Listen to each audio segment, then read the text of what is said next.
Yes, Sirski! Yeah! What's good, man? How's everybody doing? How y'all doing out there, beautiful people, man? How y'all doing out there? Happy Wednesday! Happy Wednesday, man. I hope y'all took my advice and had a great rest of y'all Monday and Tuesday, man. How y'all doing? How y'all doing? Come on in. Let's kick it today, baby. Yes, sir. We got some crazy breaking news on the timeline yesterday. Wow. We're gonna get it. We're gonna get into it. Yes, Sirski. We had a crazy game. Celtics, Rockets, Knicks, Grizzlies. We got some stuff to talk about today, baby. Yes, sir. Set the mood. Hi, Mom. Hi, Mom. Set the tones. Oh, baby. How's everybody, man? How's everybody doing, man? How's everybody doing?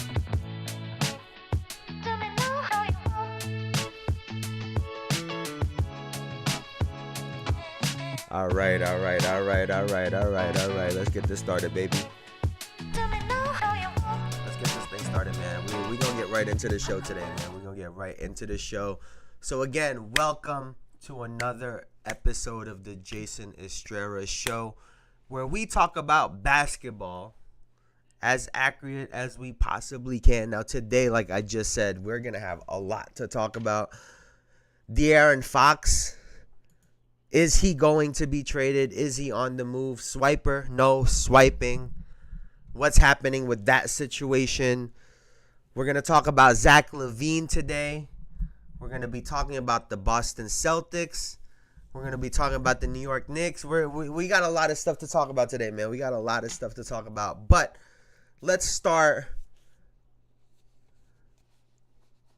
Jason got his family in the comment. This is like LeBron and Bronny. Hey, man. It's gotta be love, right? It's gotta be all love. It's gotta be love. What's good, Bruce? What's good? How you doing today, man? Welcome in. But we are gonna be talking about the breaking news in just a second. I wanted to start with. Let's start with a highlight, man. Let's change this up a little bit. Let's start with a highlight. Let's start with this unbelievable game that Amen Thompson, I hope I'm saying his name properly, but that Thompson had, I think he had 33 on the evening, right? 33. It was a career high for him. They ended up beating the Boston Celtics. Yeah, he had 33, 13 of 19 from the field, 1 of 2 from 3, 6 of 8 from the line to go with 9 rebounds, 4 assists, a steal, and a block. Dylan Brooks also had 36 points, but let's take a look at this highlight, man. What a absolute way to end the basketball game. Let's take a look at this. Oh, let's turn the volume on. Thompson. Porzingis goes straight up and Thompson scores over. And remember, Porzingis playing with 5 fouls. Just a hell of a game. He will not. Van Vliet to inbound. They find Thompson. He drives his career 9. What a game winner. And I wanted to point this out because I saw this, and this is why he even really scored. Right? This miscommunication, this is what really got him to score, because you see Jaylen Brown is already playing catch up, right? He's already to Thompson's left. He's sprinting to the right. Jabs left. Goes right. Now he has to overcommit to this Euro step back almost for the win. And the crazy thing about this shot is Thompson had hit pretty much the same exact shot. I believe it was against Luke Cornett or Porzingis. The same exact shot at around the free throw line in the fourth quarter at about the 7-minute mark. And then obviously we just showed the little pull up from the midi that he hit with like a minute left. So that shot was not an accident, right? And this kid looks like he's going to be a really good player in this league. His athleticism is off the charts. His jump shot is not where it needs to be, but the fact that he's taking some of these mid-range shots, right, I think speaks to, one, his ability to understand how the game is going, right? When he's going downhill, guys are going to start to back up, especially when he's going to his right, right? People are going to try to cut him off really hard because if he can turn the corner on you, he's gone. And when he gets to the rim and he gets to plant 2 feet, it's over. So just knowing that gives him the opportunity to really have a solid mid-range game if he works on it. And this is an example of that. So shout out to him, man, because I think he has potential to be a really good player on this team. And more importantly, man, the Houston Rockets, this team is pretty stacked in terms of the young talent that they have, right? Let's see how old is Sengun. How old is this guy?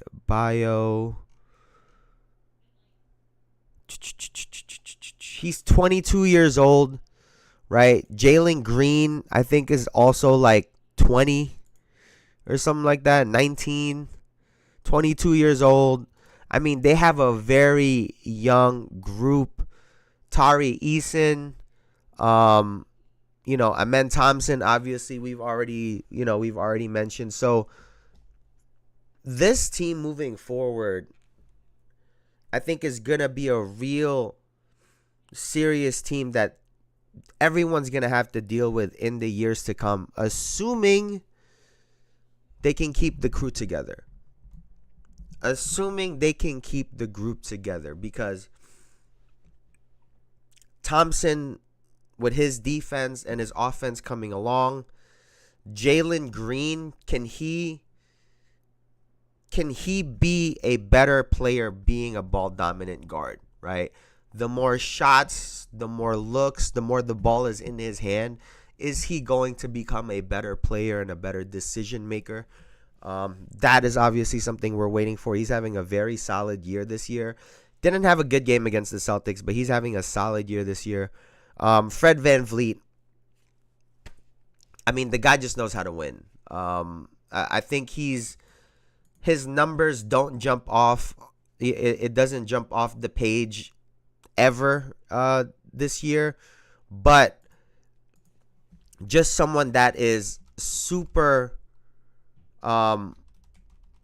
important to that team, right? I think he's the person that he balances everything out. And the thing about Fred, right? He was a 20 point per game scorer for Toronto, right? All-Star game in 2021, 2022. So he's a very capable player in the league who is choosing to take a step back. And you not only love a player that has that ability, but also, come the playoffs, if they're in a spot to win, he is going to have a huge part in that. You're about to fly, Elijah? What's good? What's good? What's good? Safe travels, dog. Safe travels. We talking about your boy. He is a born winner. We talking about him. Where you flying off to, man? You doing you're the one flying it? You're the one flying it? Hey, man, safe travels, dog. Safe travels. But Freddie is he is super, super, I think, underrated in this league. He's a very good basketball player. 9 years in the league. He's 30 right now. So you got to think he's got some years on him to still really contribute to a winning team like the Houston Rockets if they continue to grow. I guess the question for them, right? At what point do you consider maybe trading some of these guys? And this comes up because there's a lot of, they were obviously in the Jimmy Butler conversation.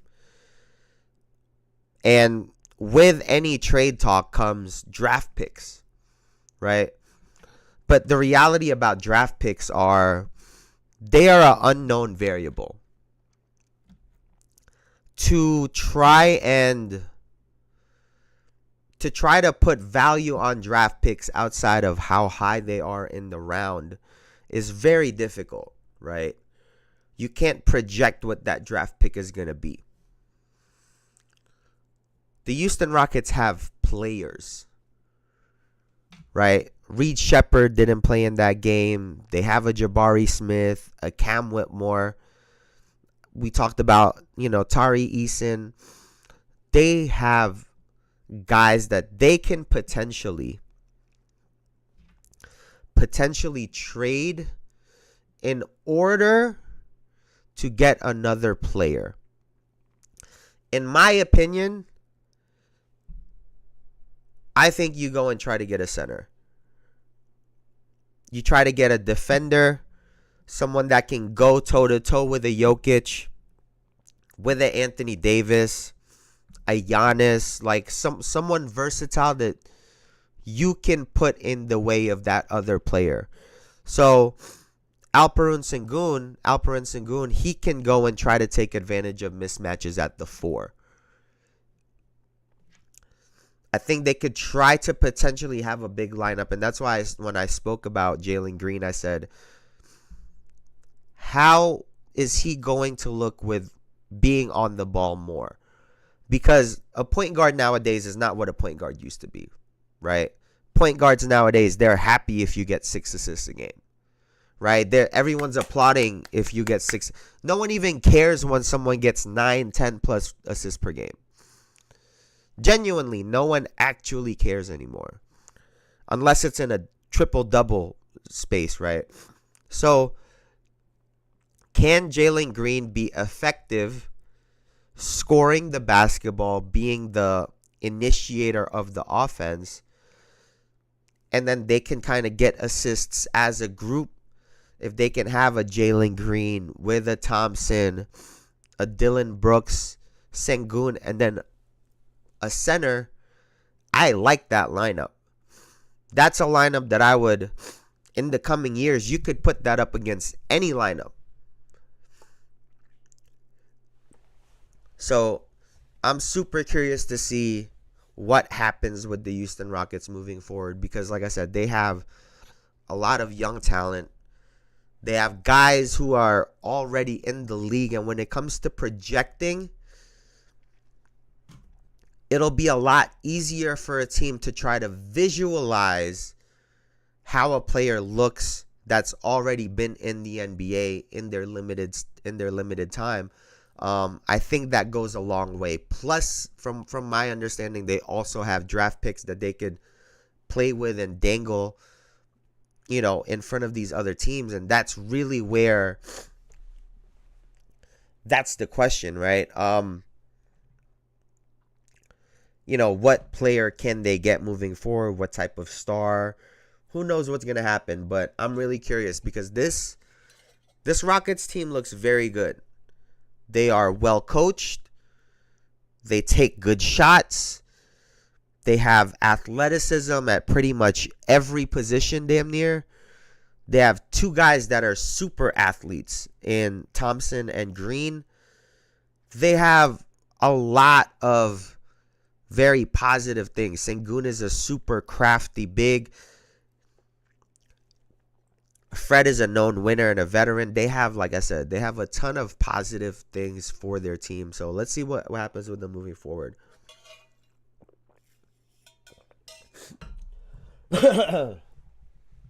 Now, the Boston Celtics were on the losing side of that game-winning shot by Thompson, right? And in this game, Jaylen Brown had 28, Cornette had 18, Porzingis 17, Tatum 19, Pritchard 15, and they still lost by 2. Here's the thing about this particular game, right? Jayson Tatum was scoreless in the first half. Not very often that's going to happen, right? So that was a massive factor. The other part is where Dylan Brooks goes 10 for 15 from the three-point line. That is also not something that you could count on game in and game out. He's become a very good shooter, don't get me wrong. But 10 of 15, 66.7% from the field, you just can't count on that game in and game out for Dylan Brooks. And even with all of those things happening, they needed a game-winning shot from Thompson, because honestly, if they go into overtime, I like the Boston Celtics' chances in that game in overtime, right? But I do have something to say about the Boston Celtics. And I'm sure a lot of Boston fans won't like this. I'm sure a lot of Hoopers probably won't like this either, because it targets a fan favorite. And honestly, I want to start this by saying what I'm about to say does not mean that this player is a bad player at all. Doesn't mean that at all. Actually, it's the opposite. I think this player is extremely good, right? But here goes nothing. The Boston Celtics in 2024-2025, the conversation has been about the three-point shooting, right? Everything revolves around three-point shooting. That's what all of these conversations are revolving around, which, let's call it what it is. It's understandable, right? It's super understandable. Here's the fact about the Boston Celtics, right? These guys, let's do last year, 2023, 2024, right? They shot 38.8% from the three-point line. Took 42.5 threes a game. Now, two-pointers, they average 47.7 two-point shots a game. Good for 57.5% shooting from 2 points. This year, they are averaging 48.7 three-point shots per game, shooting 36.4% from the field, and they are shooting 42.2 twos per game at 55.4% from the field. Oh, by the way, they are offensive. Their points per game, right? They are averaging 117.2 this year versus last year where they were at 120.6. And then I don't want to ignore the offensive rating, right? But this year that they're at 118.6 offensive rating, and or last year they're at 118.6, and this year they are, where are these guys? Or no, sorry. Last year they were at 118. This year they're at 118.6. Last year they were at 122.2. So more three-point shots are not equaling more points per game. It's also not equaling the same or higher three-point percentage per game. So, as a team, that is a massive issue. The other thing that I wanted to point out is a specific player. When you look at the statistics from the Boston Celtics this year, each player statistics, right? Their minutes are very similar. You know, Tatum's points, he's averaging more rebounds and assists, but it's very close. Jaylen Brown's numbers are very close. Derek White's numbers are around the same ballpark. Drew Holiday's this. Everything is about the same, roughly. The biggest difference is, excuse me. The biggest difference is Peyton Pritchard. This year, he's played all 47 games for them, first and foremost, right? Hasn't missed a single game.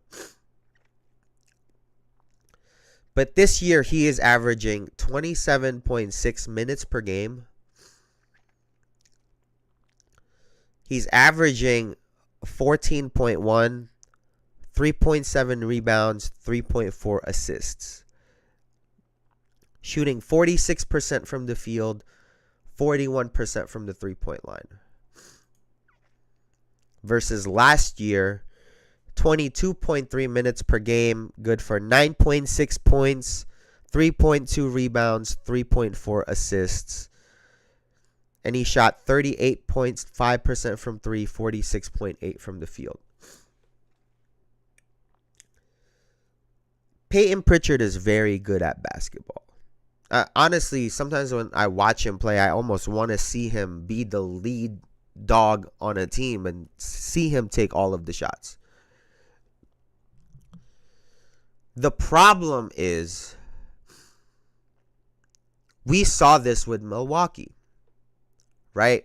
Where they thought we add Damian Lillard, who is a prolific scorer, and I'm not saying Pritchard is Damian Lillard, but they added Damian Lillard, and we saw what happened to the Milwaukee Bucks. Not because of Damian Lillard, but because of the loss of Drew Holiday. More so this year, and I get that they've had players that were out, but Peyton Pritchard has been on the floor a lot this year. And granted, you could probably argue that he is the best three-point shooter on the team. So, this is a tough one to argue because he is so strong offensively and he's so efficient. But guess what? His jump in his scoring has not helped jump the scoring for the team overall this year. They are still scoring less as a team. So, is this a scenario where they're trading defense for offense by having Peyton Pritchard on the floor more? And I get that Drew Holiday is still getting his 30 minutes per game. Granted, he is down from the 32.8 that he was playing last year. It's just 3 minutes. I get it. But Drew Holiday is an impactful player on both ends of the floor. Peyton Pritchard is a really scrappy defender, but at the end of the day, he is extremely undersized. Is this a scenario where we're seeing that offense is being prioritized over defense, essentially? And that's where we're seeing the struggle from the Boston Celtics. Because here's the thing about Peyton Pritchard, right? Especially with the way he shot this season. When he's on the floor, you can't tell him not to shoot. That would be dumb. It would actually be dumb for you to put him on the floor and tell him not to shoot. Especially when you consider the fact that he shoots the best from three-point range for this team. And that's the other part that I noticed in looking at their statistics, right? They were saying, "Oh, we're probably one of the teams that could afford to shoot all these three-point shots." No, you're not. You're not. Your two best players are below 35%. 35% or below from three-point shooting. That's this year. Last year, Jayson Tatum was actually at 37.6. Derek White is at 37% from three-point shooting. Drew Holiday is at 35.5. Al Horford, 35.9. Sam Hauser, 38.6. 38.9. The only two players that are above 40% for them in three-point shooting is Peyton Pritchard and Kristaps Porzingis. And then when you look at their two-point field goal percentage from all of these players, right? 55.9 for Tatum, 51.6 for Brown, 58.1 for White, 56.4 for Holiday, 53.7 for Porzingis, 60.8 for Pritchard. Do you see what I'm saying here?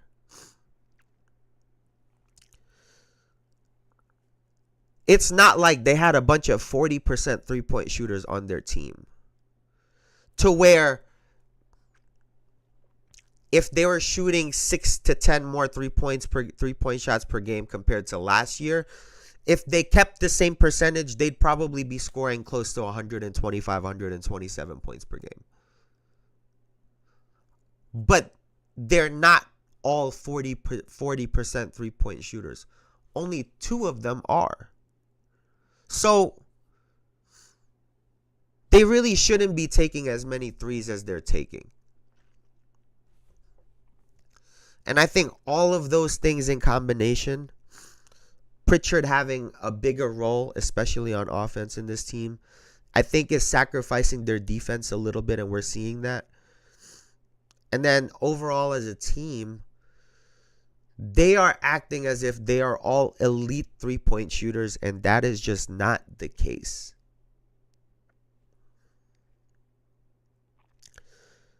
A lot of people are saying that the Boston Celtics are just bored. A lot of people are saying that the Boston Celtics are just waiting for the playoffs. I would love to think that that's the case. But when you look at their current game plan, you could poke a million holes in it like it was some cheese. You really could. And this isn't about guys need to start playing better. They're at about where they were last year. Their game plan is what's making them suffer right now. And until they switch that, we won't see a change in their game. And I think this is where you got to give credit to teams that are able to win back-to-back, right? Because it is so difficult to win back-to-back championships. The San Antonio Spurs, right, for example, they, to some people, you would not consider the San Antonio Spurs a dynasty. The reason being, they had never won back-to-back championships. They won in 1999, 2003, 2007, 2014. It was never, they were never dominant enough to win it back to back. The reason other people would consider them a dynasty is because when you provide the context of their team's success year in and year out and never having a major dip until after all of those guys left, when you look at it in its totality, they were a dominant team for a long time. They just weren't dominant year in and year out from May and June. That's really all it is when it comes to the San Antonio Spurs. But when it comes to each year, they're a dominant team and they can compete with the best, with the other best teams in the league. But they have shown how difficult it really is to win back-to-back. And I think that's what the Boston Celtics are experiencing right now. Like they came in they came in the summer talking a lot of shit. Oh, we might just have a game where Pritchard go shoot 30 times, where this person do this, where that person do that. It's like, hey guys, hey, wake up. Y'all have only won one. This isn't, you haven't won two, trying to go on a back-to-back where you could say, with the ultimate confidence, we know exactly how to do this again. If they only win one and don't win again with this group, there are going to be some people that call it a fluke. So is it a little bit of overconfidence? Have they switched their style of game up a little too much? There are so many different factors that go into why the Boston Celtics are not as good this year as they were last year. But the bottom line is still this. If they don't fix the way they're playing, they're not winning a championship this year. It's not happening. Even if they make it there, if they play like the Denver Nuggets, for example, I think they get punished. Chucking up all those threes going against Jokic, you guys have no chance. If you play against the Oklahoma City Thunder playing like that, you're gonna let those young guys steal a championship that they're not supposed to get.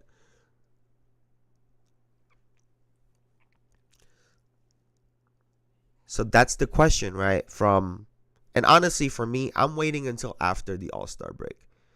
This is still an important stretch, but I think we will see after the All-Star break what Boston Celtics team we're going to get for the rest of the year. More so than the players getting to rest, I think it's important for their coaching staff to really look at this team for what it is and compare it to last year and ask themselves what are the differences that we're seeing and why it's happening. And hopefully I was able to give a little bit insight as to what I think is happening with this team personally. So we'll move it right along. Now, the breaking news on the timeline yesterday is De'Aaron Fox is requesting a trade. And, you know, we just add this to the list, right? We just add this to the list of things that I was kind of calling earlier this year, because I said Sacramento Kings, one, should blow it up, but two, and they might make the second part come true, I think they have two players that can be very key and instrumental in winning a championship. That being De'Aaron Fox and Domantas Sabonis. I think they're about to blow this team up. It's going to start with Fox. Inevitably, I think Sabonis is going to get out of there too. Because he's, one, not getting any of the recognition that he deserves, but two, who are they going to get in return for Fox? So, I think those two things are extremely important. I think if you lose one, you're going to lose the other one, which is about to happen. Excuse me. And so, the Kings have to be careful with where they move these two players. Because depending on where they move these guys, I personally think that there is a good chance that they are giving up a key player on a championship team. And word on the street is De'Aaron Fox wants to go to the San Antonio Spurs. Now, obviously, that situation is not a win-now situation.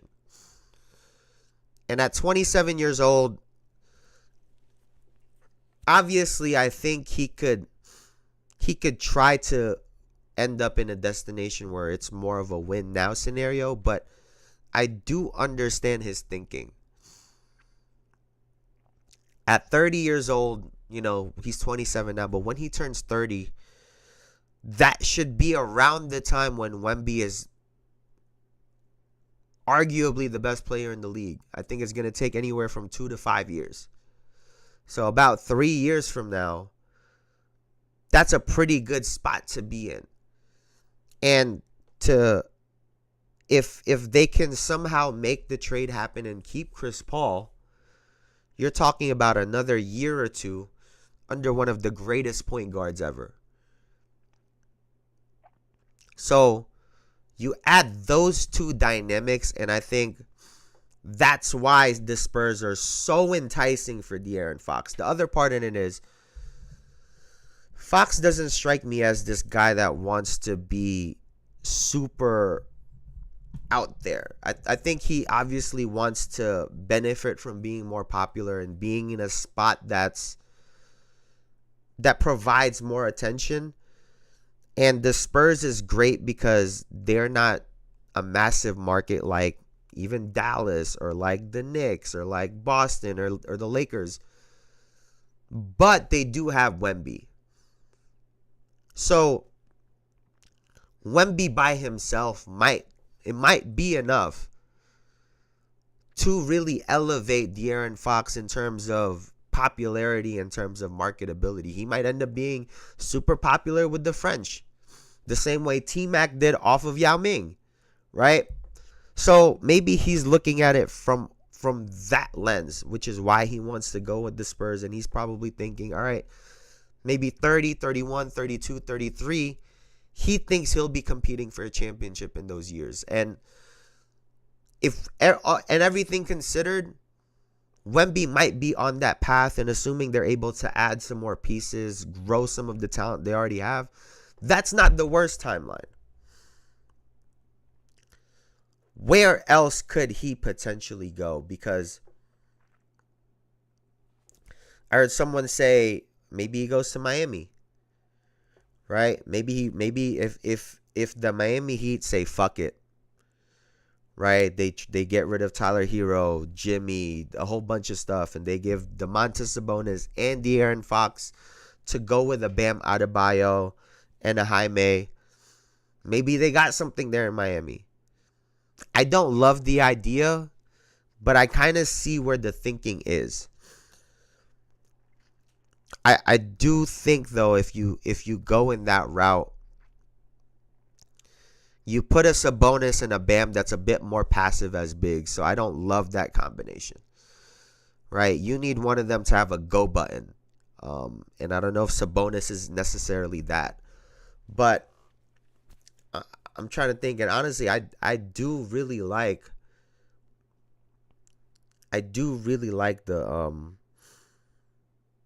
the Spurs, the Spurs shout out. I saw a photo with De'Aaron Fox next to Anthony Edwards. I'm like, I could kind of see that. Like, genuinely, I could kind of see that. Somehow maybe get rid of Julius Randle's contract. He probably won't re-sign with the Kings, or he'll be a free agent. So, I don't know. But, just imagining De'Aaron Fox and Anthony Edwards in a fast-paced, high-flying offense, that could be a lot of fun to watch. He could go on the Lakers potentially, which I don't know if he'd want to do that. But, trying to picture De'Aaron Fox with LeBron and an Anthony Davis, where Bron's like, I could play point for you. You just go score. I think that could be a possible destination. I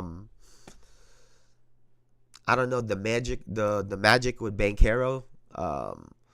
There's a lot of places where I could picture De'Aaron Fox going and playing, because I think when he's super versatile, right, he can do a lot of different things on the floor. He's not the greatest defender, but I think he's competitive. If you put him in a right system with, people in place that know how to help and whatnot, like a Orlando Magic, I think that could be really good. But yeah, those are some of the places I'm thinking, somewhere along those lines. Maybe Sabonis goes to Orlando at some point, or something like that. They'll trade Mo Wagner and some other pieces, pair Banchero with Sabonis, and Who knows? Who knows? Who knows? Who knows? Who knows? But massive, massive news. The Kings suck, man. Like, I think, who was it? I think it was Mike Malone that had spoken out about the Kings, about the situation, and he called their management a coward because it was the same. He called him a coward because of the way that he fired Mike Brown, who's the Aaron Fox's guy. And so you just see that whole situation and the way everything's turned out this year. Honestly, I think the funniest part, which really isn't that funny if you really think about it, but to me, I think it's funny, is DeMar DeRozan by the end of this year or going into next year, ironically enough, could end up being the only star player on the Kings. He went to Sacramento to be paired with Fox and Sabonis. And how crazy would it be if at the end of his first year, Fox is gone and they are potentially maybe moving Sabonis out of there as well? It's just a wild turn of events. A wild turn of events. Now,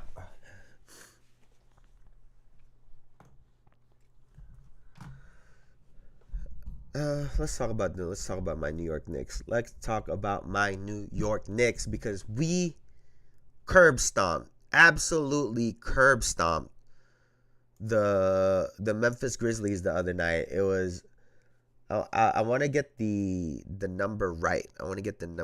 Let's see this. The Grizzlies had 26 turnovers. The Knicks had 20 steals. 143-106 was the final score, right? See, this is the thing about my New York Knicks. Offensively, we are great. Like when you look at the New York Knicks offensively this season, in points we're fourth, right? 117.8. Third in field goal percentage. Fifth in 3-point percentage. Excuse me. Third in free throw percentage. Our offense is very good. And, with this narrative of, with the narrative of everyone shooting all these threes, the whole NBA is shooting all this narrative that's been getting spun. The New York Knicks are the opposite of that in a lot of ways, right? 35 3-point attempts per game is not a lot. And when you think about our star players, right? Jalen Brunson, he can hit threes, but he's very downhill. Cat takes quite a bit of threes himself, but he also drives the ball a lot. Mikal Bridges, who came in here to be a shooter, drives the ball a lot. OG's a slasher. Josh Hart is a slasher. We just have this great combination of guys who attack the basket, and that's why our offense has been so good and efficient this year. The problem is when you look at the rebounds, we're 22nd in the league at 43 and a half, right? Last year, we were 5th at 45.2. And when you look at steals, we were 17th last year. Blocks, we were also very low, which is the same thing. But we are just not rebounding the ball as well as we need to as a basketball team. Outside of Josh Hart and Karl Anthony Towns, who's, been incredible in rebounding the ball this year, we just don't have guys that are cleaning up the glass. That leads to second chance points for the other team, offensive rebounds, scramble plays. And here's the thing too. When I just look at our team, our defense just is not as good. I want to see. Let me see. Opponent. Let's see. Opponent field goal percentage. Let's see where we rank. 18th. 18th. Teams are shooting 46.8% against us. I bet we're pretty low on this too. 3-point percentage. We are near the bottom. Where, teams are shooting 37.7% from 3 against us. So there you have it right there. Right? Opposing offensive rebounds. I bet you we're near the bottom of this as well. Where is it? Where the fuck are they? We're 10th, actually. 10th at 10.7. Opposing defensive rebounds.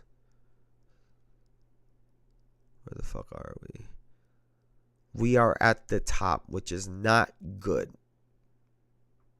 Oh, no, we're the best, actually. Opposing rebounds per game, 41.0. Wow. Okay, so actually, that makes sense. That actually makes a lot of sense. We are not giving out a whole lot of rebounds to the other team because we shoot a high percentage from offense. And we're not giving up a whole lot of offensive rebounds to the other team because we're allowing them to shoot a high percentage also. Which means our offense is very good. Our defense is not very good. Which is really a complete 180 from that team down the stretch last year where we were known for our defense, for being scrappy, getting loose balls, second chance points. Hartenstein was massive for us when it came to offensive rebounds and giving us second chance points. We're missing those things. We have all the pretty stuff, the nice things. We need someone to fill that center position, right? When we play against bigger teams, we need Cat to be able to slide to the 4 so we could play bigger lineups and really try to counter what the other team is doing. But more importantly, someone has to get scrappy with Josh Hart. Now, I saw the other day there was a meme that said, I don't know what it would be called, but they need to give Josh Hart an award for whatever it is that he does. And I 1000% agree. That what that guy does day in and day out is one of the most incredible things that you could watch on a basketball court. It's just absolutely incredible what he's able to do to make up for all of his teammates' mistakes. That's genuinely what he does. He's the guy that fills in all the holes. Pause. And so, is it going to have to be an OG? OG's offense has picked up quite a bit in the last month or so. But do we need OG Anunoby to be that scrappy guy? He needs to go get some more rebounds. He's been very good on defense. But something just needs to happen differently. And I get that potentially we have Mikal Bridges and OG Anunoby who could be very great defensive wings for the New York Knicks. In that aspect, when it comes to one-on-one defense in the playoffs, I think we have a good shot. And with Josh Hart as well, too. But will it be enough? I don't think our defense is all of a sudden going to flip overnight. Right?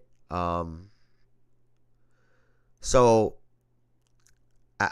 that's really the issue with the New York Knicks right now is, can their defense catch up to their offense? We don't need to be the greatest defensive team in the world. Not even close. We don't need to be a top 2 defensive team. We just need to be in the top 5 to 7, 8 in defense. with the offense that we have, and we'll have a very good chance at contending for a title. Until then, it's gonna be a little quiet. OG not even Temu Kawhi. He is not that guy. Listen, man, I want to talk about OG, dog. Listen, this is Elijah. Shout out to Elijah who's flying by the way. He's been giving me a lot of shit for this, because when OG got signed, I was like, I did one of those slap to the foreheads, dog, because you're paying OG to be a 20 plus point per game scorer, and he is just not that. He's a good player in this league, right? But to pay what they paid him, to me, was a lot, right?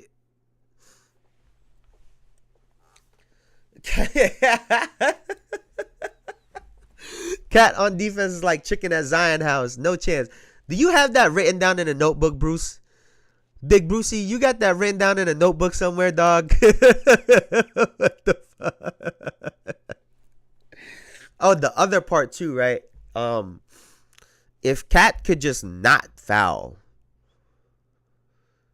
right? I'm talking to you, Karl Anthony Towns. If you could just go out, play basketball, and not get more than 3 fouls in a 48-minute game, I promise you, Cat, your numbers will go through the roof. You're like, he hurts himself with all of them fouls. He hurts the team, but I'm going to just come at him like this. You are hurting yourself, Karl Anthony Towns. The more fouls you get, the less time you are on the floor. The less time you are on the floor, the less shots you're going to end up taking, the less rebounds, the less... Listen, you are unbelievable, dog. You got to stay on the floor. If you stay on the floor, you're getting your 13 to 15 rebounds, 25 to 30 points every night, no problem. Stay on the floor. Nope, just came up with it. Cat always fouls and he's shocked. That's what I'm saying. That's what I'm saying. You know what I hate? You know what I hate, Bruce? What I hate when he does?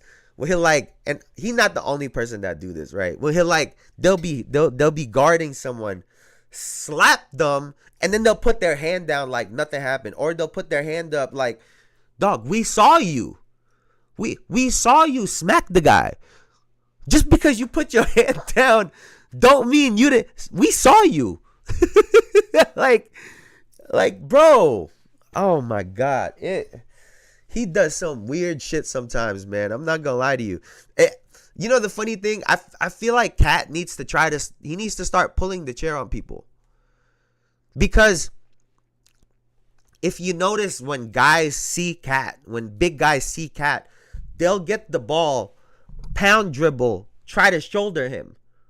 They do it all the time. Right? Like, we've seen the meme of the DeMarcus Cousins when he was trying to post up DeMarcus Cousins, you know, people are saying Cat not that strong. Like, we get it. There's a narrative. If that's the case and people are trying to run through you, right? Pull the chair. Start pulling the chair. If you do it a couple times to someone, I promise you'll be able to play straight up defense on them. You do it a couple times, or next time they won't do it. You play the cat and mouse game. Next time you try to draw the charge. There are so many things that he could do because guys are trying to run through him. Like, just stop trying.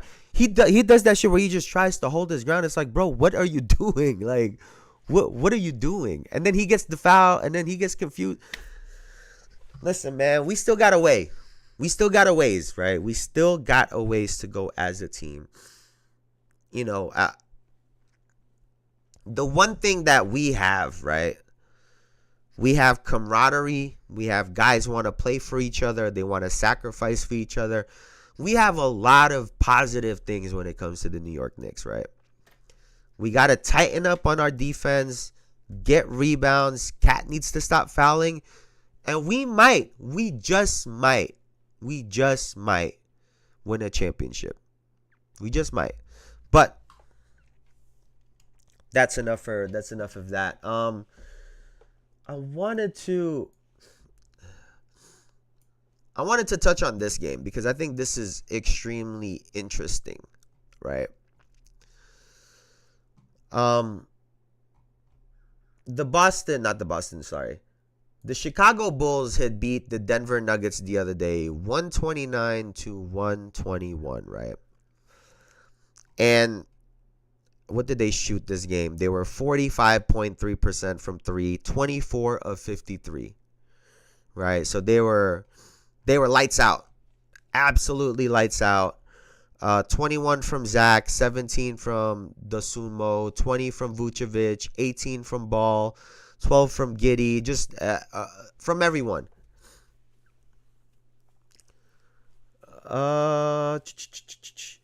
Trading DiVincenzo was a mistake. Lakers are done because AD is injured.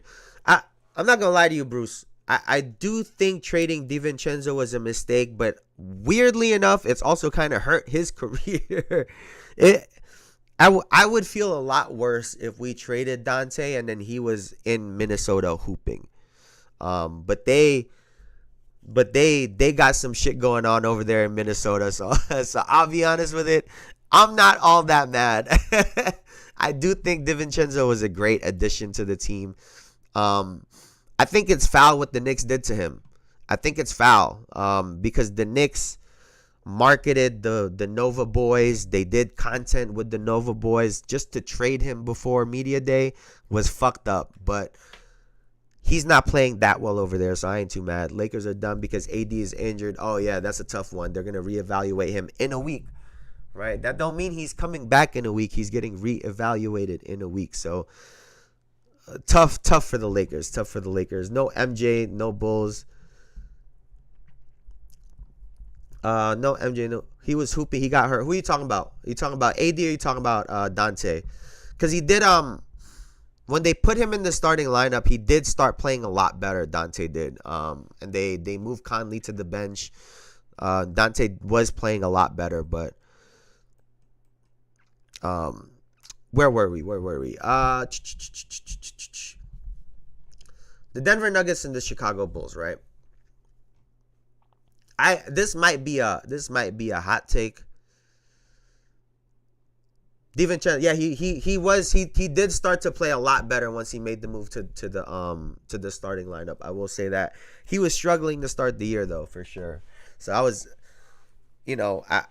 kind of happy. I'm not gonna lie, to see him struggle, even though I fuck with Dante, but because I just seeing someone get traded from your team and then seeing them kill on the other team, you hate to see that shit. And as a Knicks fan, I saw that year in and year out. So I'm not going to lie to you. I was a little happy that he was struggling.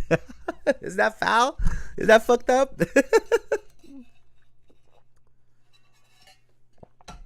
Too often, everybody leave New York and start killing, man. That shit's annoying. But and you let me know. Y'all let me know if this is a hot take. What if the Denver Nuggets trade Jamal Murray for Zach LaVine?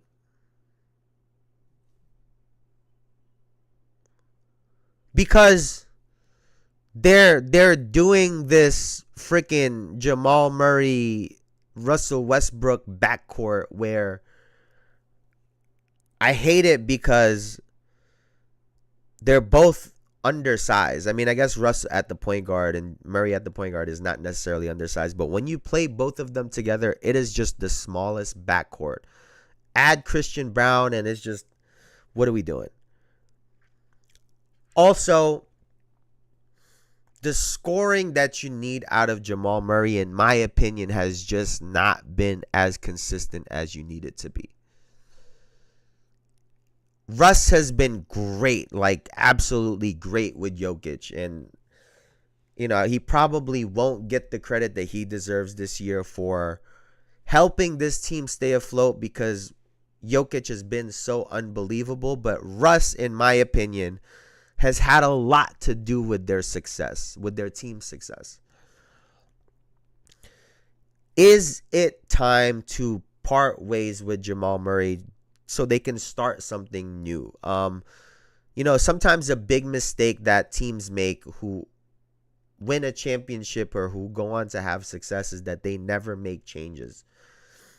Is this one of those situations where, because if you think about Zach LaVine, right?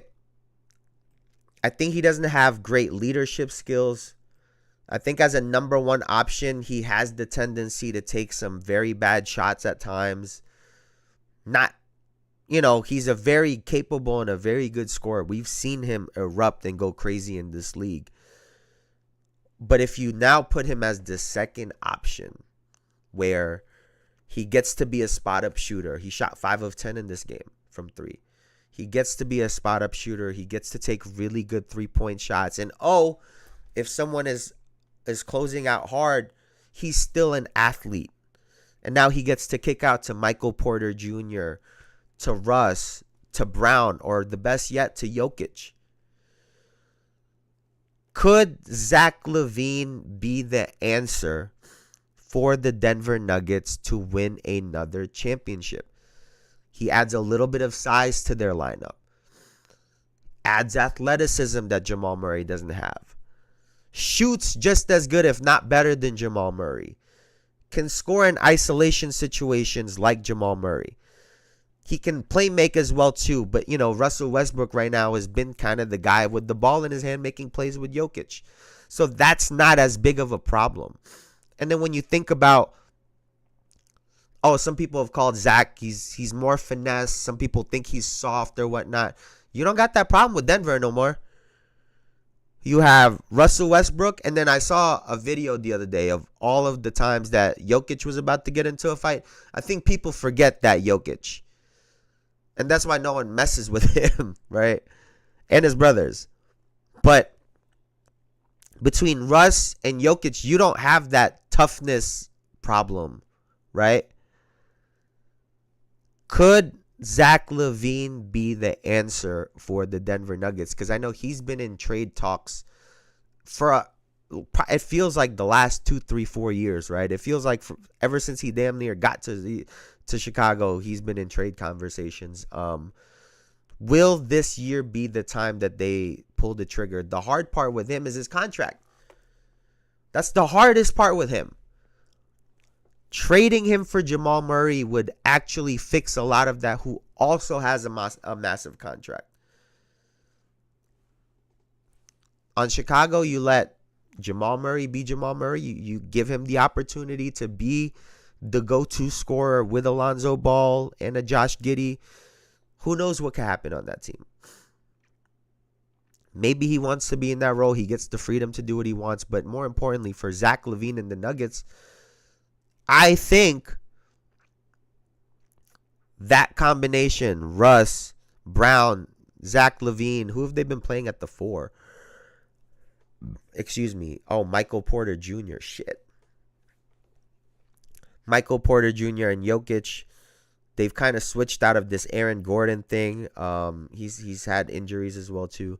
But I like that dynamic. I'm not going to lie to you. I think Zach LaVine to the Denver Nuggets makes them a legitimate title contender.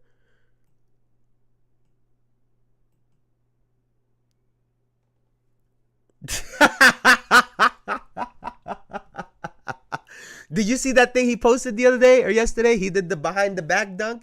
He said maybe he got to sign up for it again. The only thing about LaVine being a Nuggets is dunk practice with Gordon. Could you imagine? Yo, Bruce, remember, I don't know if you remember, but they used to have footage of practices with like the Miami Heat, for example, when LeBron and Wade and those guys used to go at it, Birdman. Or, they said the reason why Andrew Wiggins didn't do the dunk contest is because he was with Zach LaVine. Imagine their dunk contest in practice, or even further back than that. Imagine a Vince Carter and a Tracy McGrady dunk contest. Imagine Aaron Gordon and Zach LaVine and Russell Westbrook dunking it in practice. That would be fire. And then you see DeAndre Jordan stretching out, do a little windmill, go sit his ass back down. Jokic doing hook shots from half court. That team,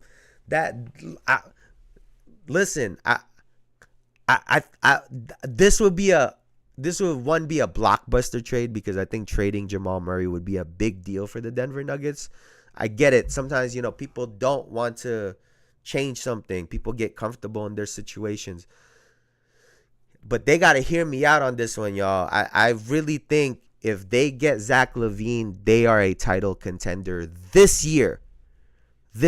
And maybe it brings some new energy for Zach LaVine. Here's the other part. They don't lose nothing on defense. Jamal Murray ain't defending nobody like that neither anyway. So it's all positives, man. I think the Denver Nuggets should do it. I think they need to go get Zach LaVine. De'Aaron Fox needs to go to freaking San Antonio. He's on.